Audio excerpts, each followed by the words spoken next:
Recentemente, num certo canal do YouTube, uma pessoa da USP, Geografia, apareceu com várias afirmações que são flagrantemente falsas sobre a questão climática. Houve uma afirmação de que das mais de 100 mil geleiras existentes no mundo, só se teria dados de 40 delas. E isso para mim foi de muita estranheza, porque existe um programa chamado World Glacial Monitoring System, WGMS, vocês podem acessar o site do Instituto, que tem um mapa, inclusive, em que ele mostra 3.735 geleiras com dados, com medições do Instituto. Obviamente, um número menor delas são as ditas geleiras de referência, ou seja, aquelas que têm dados, cobertura contínua de longo prazo. Então, há um primeiro erro aí em relação à cobertura, né, representatividade dos dados de gelo, que obviamente é bem maior do que foi afirmado. É importante a gente frisar que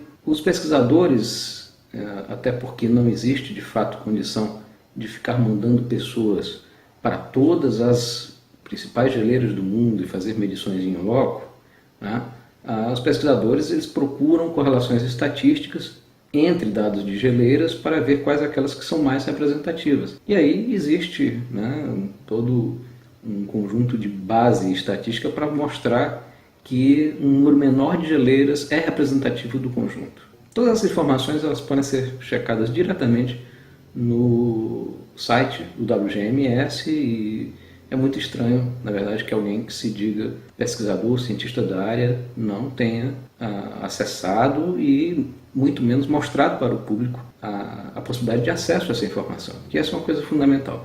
Ciência é algo que tem que ser público, então nós vamos mostrar sistematicamente nesse vídeo todo como você pode acessar diretamente as informações. Acontece que além do WGMS, existem hoje outras ferramentas. Existem as ferramentas de sensoriamento remoto, o GLIMS, que é o Global Land Ice Measurements from Space, que nos fornece dados de geleiras a partir de satélite. E aí veja, obviamente, de satélite você tem apenas informações parciais e indiretas, você tem imagens, eventualmente dados de batimetria, de altitude, né? Então você pode avaliar a espessura das geleiras a partir daí. Mas é importante que a gente frise que os dois conjuntos de dados são sempre sistematicamente comparados, validados, né? O dado de satélite é sempre validado com as observações locais.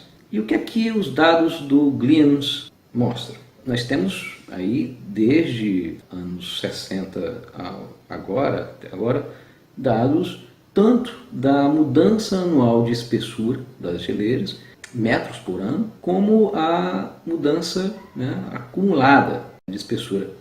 E aí vejam que existe, né, o gráfico mostra nitidamente que ao longo dos anos a tendência é de decréscimo, de perda de massa das geleiras, ao mesmo tempo em que existe uma variabilidade ano a ano das perdas.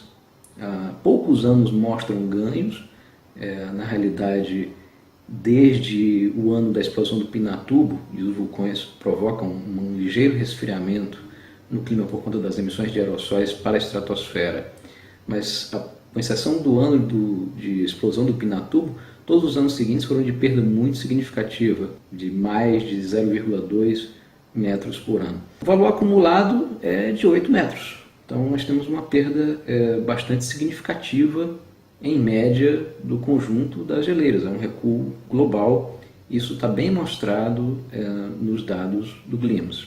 O quinto relatório do IPCC, e é interessante que a pessoa que participa do vídeo insiste que outra pessoa que tem debatido com ele pela internet não leu o relatório do IPCC, e eu ministro disciplinas dentro da Universidade Estadual do Ceará usando os relatórios do IPCC como base de material didático.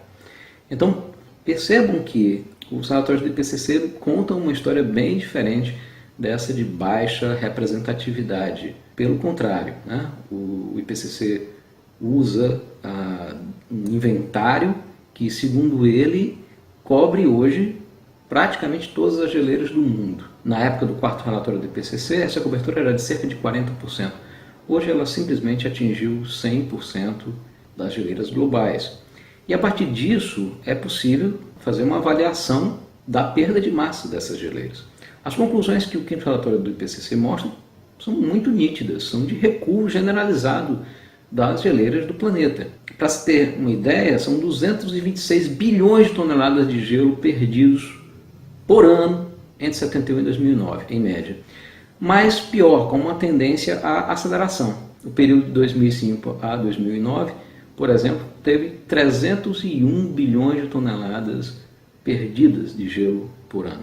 Então, esse fenômeno de aceleração da perda de gelo, ele é bem conhecido, simplesmente aparece no conjunto das geleiras do mundo inteiro. Os dados são absolutamente nítidos nesse sentido, com uma porcentagem de perda bastante significativa em vários casos.